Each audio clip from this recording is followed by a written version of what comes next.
Hey guys, so it's a pretty miserable day today. It's cold and it's windy and it's gross, but I've got this little area here that I'm so excited to plant up. I've had these plants for a little while now and I've had them laid out here, making sure I like the layering and what they all look like, and I just want to get them in the ground because ultimately plants are so much happier in the ground rather than their nursery cans. Now this is a full shade area, gets a tiny little bit of dappled sun, but shade all day long. So I've had to be careful about what I've chosen to make sure that all of the plants are going to be really happy here. So I've chosen a nice mix of really bright poppy colors, some dark moody colors, and I've probably got too many plants in this little area, but it's going to make a really awesome show. So what I'm going to do is I'm going to get them all planted in, and then let's have a chat about them and see why I chose each of these plants.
New outfit, new day.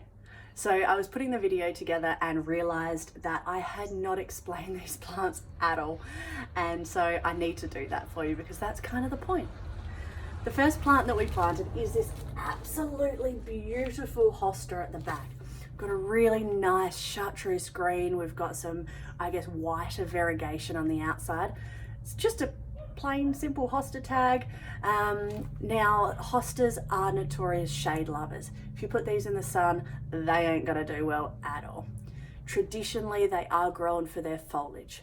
They will put on a bloom spike during the season, but that's not what we grow them for. We grow a hosta because the foliage is so beautiful. The key with hostas though is that the snails love them. So make sure you've got snail bait down. I have sprinkled snail bait all through this bed. It's a bit of a pinky color, so it looks a little bit funny, but I would rather a little bit of pinky color through my garden bed than my hostas being eaten by snails. The next one that we planted is a New Guinea Impatient, which is this beautiful pink flower here. Now, the brand is a Sun Patient and it says, I love full sun. Now, in my experience, they do like some sun, but not that really hot afternoon sun.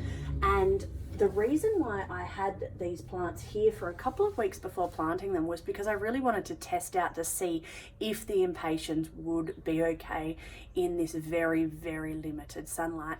And they have been. They're putting on heaps of new flowers, new growth, and that's really great. Now these grow to about 45 centimeters, not 45 centimeters, 45 to 90 centimeters high, yeah, and 60 centimeters to 120 centimeters wide. So they're going to grow huge. But the key is that they're not going to grow huge in this area because of the sun. So when they're in that nice full sun, they'll get to that size really quickly. Because they're sitting in shade, they will keep growing, they will keep blooming, but they're going to grow a lot slower. So eventually I am going to have to move them and put them in a different spot, but that's not yet, and that's great. The next one that we planted is the heucheras, my sugar plum variety here. Now these will grow to about 45 centimeters wide, 30 centimeters tall. But I love the leaves on these. They're a really nice sort of hand-shaped leaf, that dark purple, and they will put on a bloom spike as well. Again, it's not what we grow them for, but the bloom spikes on the heucheras have this really pretty cute little pink color, which I think is lovely. Finally, we put a lamium at the front. Candy Frost puts on a nice little pink flower. We've got a couple of them starting. And I had 2 of these originally, but decided to only put 1 in the ground because they spread quite wide. So they've got a 50 centimeter spread.